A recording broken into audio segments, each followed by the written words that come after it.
Yo, what's going on, everybody? This is Preston. You can check out all my content at httpod.com. And if you guys have a second, please subscribe or dislike the video, leave a comment, and I'll always reply. I appreciate everything you guys do on this channel. If you guys are new to this channel, what I usually do is take DMs, messages, text messages, emails, or whatever about movies that's been announced, but they haven't had a plot revealed. What I do is take that movie, and then I create my own plot, the perfect plot, and then reveal it to you guys to see what you guys think about what I say about it. Now, first and foremost, this movie is no exception. A lot of the DMs and emails and messages I got was about Fast and the Furious 9. Now, before I get started, for those who have not watched any Fast and the Furious movies, or there's some movies that you haven't seen at all in the series, please, I want to let you guys know there's going to be some spoilers in here just to get some levity to the things I'm going to say or the plot that I want to make for Fast and the Furious 9. Alright, first and foremost, one of the main things people wanted to know is the setting. Now, what will make sense is that, remember, at the end of Fate of the Furious, Mr. Nobody, played by Kurt Russell, walks up to Luke Hobbs, which is The Rock, and tells him, hey, and gives him a box as well,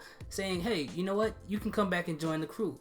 The Rock looks at his daughter, looks back at Mr. Nobody, and says, you know what, I've been doing this for 15 years, I think I'm gonna take some time off. Which is absolutely perfect for my plot. So when he takes time off, he takes time off. So Fast and the Furious 9, Fast 9, Furious 9, whatever they want to call it, it should be placed 15 years after Fate and the Furious. And I know that sounds kind of crazy, but just give me a chance. I will explain it to you guys. I think I have a really good plot and reason why. Another thing, if you guys remember in Fate of the Furious, remember when Mr. Nobody told The Rock at the end of the movie that Charlize Theron, who plays Cypher, was spotted in Athens somewhere and she wouldn't be able to blow up anything anytime soon. So this 15-year jump, for one, will give her time to build back a new crew and get the weapons needed to make the next terroristic device or bomb or whatever she's trying to build in the next movie. I want her to be the antagonist once again. Luke Hobbs' daughter, Samantha Hobbs, is going to be about maybe 25, 26, 27 years old. So over the course of 15 years, Luke Hobbs has taught his daughter about self-defense, and she's pretty much like a replica or a female replica of Luke Hobbs. So for one, in the movie, Luke Hobbs finds out the actual location of Cypher. So what he does is he goes after her.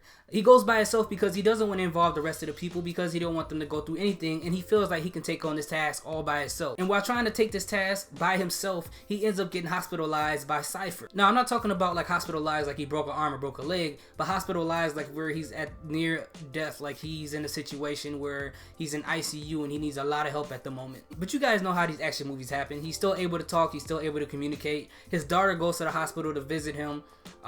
She asks him what's going on. He kind of tells her what's going on, and she says she's going to go help the team to kind of avenge what happened to him. Now, he tries to convince her not to do it. He tells her, do not join the team, do not go out there, just like any other cliche, you know, saying he's going to say, hey, if something happens to you, I don't know what I would do. I would hate myself for this. Don't do it. She says, yes, I'm not going to do it, but she actually goes back to the team, convinces them, and lies to them and says that, hey, my dad said it was okay for me to join this team. Now, the good thing about that situation is, if you guys remember, Michelle Rodriguez, she made an Instagram post where she said in the previous movie that there was lack of representation of women, which is really true. So I think that bringing her on as being on the team, Samantha Hobbs, and actually adding back Ramsey from Fate and the Furious can bring back, you know, the women in power, because there is kind of lack of representation of women in the Fast and the Furious series. Most of them died, or most of them got written off. The only other one that we had in the movie beforehand is Ramsey, Letty, and Cypher. That was the only ones. So the 15-year jump also affects Dom in a way, because his son becomes 15 years later. So I would say I'll put him around the 17, 18-year-old, you know, area as far as his age. Now, we all know that his name is Brian, which will be cool because let's make his personality kind of reflects Brian's personality, even though they've never met, they haven't had any interaction at all. But just the name alone, just let it have some kind of weight to it. And I don't want them to keep making some type of flashback back to Paul Walker, because if they do it too much, I feel like they're milking it. But in a sense, just make him be a little similar to Brian in a way where he's ambitious. The type of cars that he likes is more like Brian's interest in cars, and so on and so forth. So Samantha Hobbs goes back to Dominic Toretto and lets him know what happened to her dad and that Cypher was responsible. So Dominic Toretto gets the team back together to go back after Cypher, not only because of what she did to The Rock, but remember, in Fate of the Furious, she killed his baby mama, Elena. But the interesting thing about this situation, Letty convinces Dominic Toretto that they need to bring their son along, because if they leave him by himself, it'll make him an easy target. And remember, in Fate of the Furious, Dominic helps Cypher steal God's Eye. So she has God's Eye and she can see a lot of things, so they can't leave him by himself, because if they do, he'll be an easy target. They'll use God's Eye and find him, probably take him captive and try to do the same thing they did to him in Fate of the Furious. So the most interesting part about all of this is, for one, is it being in Athens. It'll be a whole new location that they haven't done in the previous film, and with it having Hobbs' daughter and having Brian, which is Dominic Toretto's son, it'll have some new blood, some younger people in there, so it can give it a little bit more life. So the character Brian Toretto, he's gonna be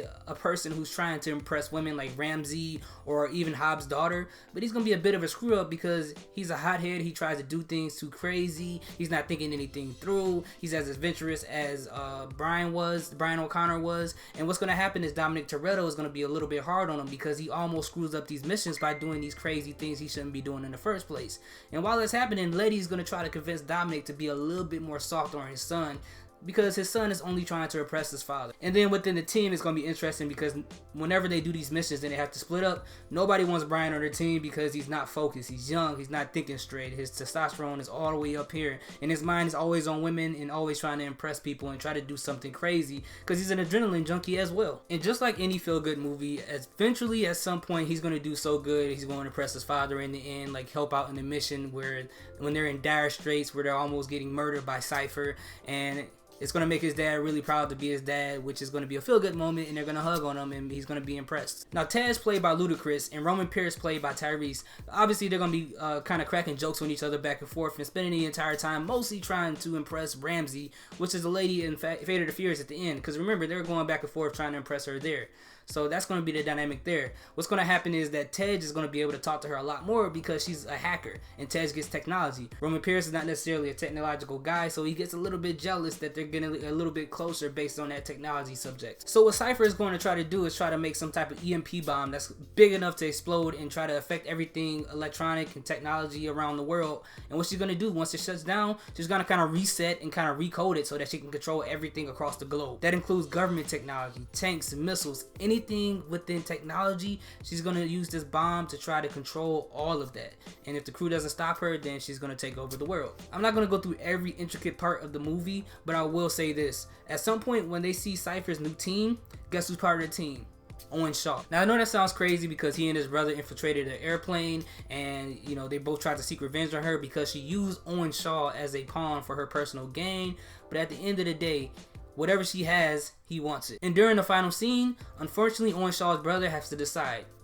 Does he have to kill his brother for the greater good, or try to join the team with Cypher to be alongside his younger brother? But that's all I got so far as the plot. I didn't want to make the plot too deep because if you're a fan of the Fast and the Furious series, the plot really isn't that deep, and I didn't want to make this one be that too, so where like we're trying to win an Oscar or something like that, because that's definitely not what these movies are made for. So I thank you guys for watching this video. Please like, dislike, subscribe to the channel, leave a comment because I love talking to you guys, and if you guys feel a little nice today, please share this video on your social media platforms and then tag me in it, especially on Twitter. My Twitter handle is I_AMPRESTON. Let me know what you guys think. Follow me on there. I'll follow you back, and I appreciate you guys for doing whatever you guys are doing as far as watching this video. Salute.